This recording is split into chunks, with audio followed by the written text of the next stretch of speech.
ibang seashell din ang nakukuha sa Pagbilao Bay.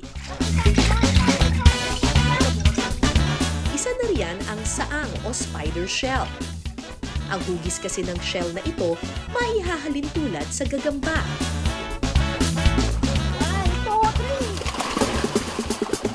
Sa pagkuha ng saang, kailangan ng malakas na resistensya at matalas na mata. Kadalasan kasi silang nagtatago sa mga bato sa ilalim ng dagat. Kagaling, di ba? Ito ba? Oo.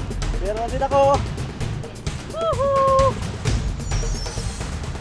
Ang bahagi ng dagat na aming sisisirin, nasa 10 hanggang 14 feet ang lalim.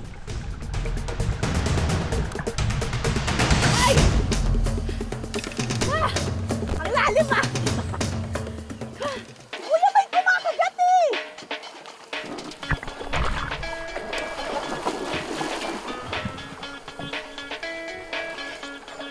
Gato.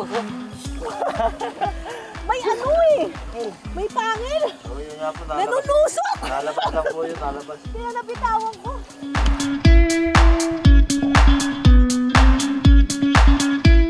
Success ang pagkuha natin ng saang, mga kapuso.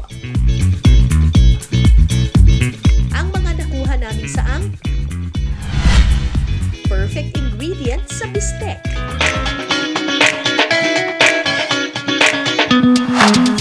So ito yung mga nakuhang laman mula dito sa saang. Ang ginawa na dito ni Cheryl ay nilaga muna, no? Apo. Tapos ginayat. Apo. Paano yung laga? Matagal ba? Hindi naman po ma'am, mga 15 minutes, 10 minutes, ganun lang Mga po. 15 minutes lang. Apo. Okay. Tapos magluluto tayo ngayon ng bistek. Apo. Bistek na saang. O, sige, game. Itong nakuha natin na to, ilang saang ito? Ano po siya ma'am, mga 12 pieces po. Ah, ganun. Apo. Bakit kailangang ilaga muna yung saang? Para po ma'am, pag kinuha po siya ay madali na. Kasi hindi po natin siya basta-basta makukuha dito ng buo kapag hilaw pa. Opo.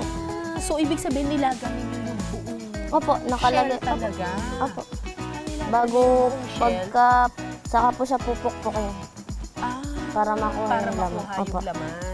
Kasi otherwise, kapag hindi nyo siya nilaga muna, mahirap, hindi siya lalabas ng pusa. Hindi po. Sa pagluluto ng bistek na saang, igigisa muna ang bawang at sibuyas.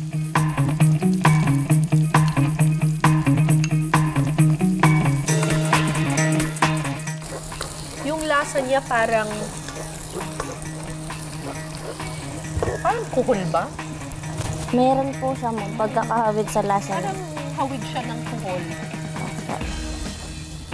Pagka medyo golden brown na po, saka po yun.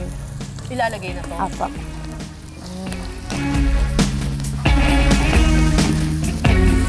Hindi siya malansa. Hindi malansa yung lasa niya. Apa. Very neutral lang yung yung lasa. So, ang magbibigay talaga ng flavor dito ay yung timpla natin. Apa. Titimplahan ito ng toyo. Optional lang. Sili. Wow, ang daming sili. Okay lang yun ma'am. Hindi yun.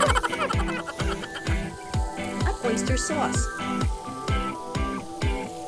Lalagyan din ito ng suka at asukal na pambalanse ng lasa. Okay na yan. Okay na po. Tikim-tikim. Talagang kabisado mo na yan, ha? Kasi po lagi ko na ito niluluto. Kasi lagi mo nang niluluto. Kabisado mo na.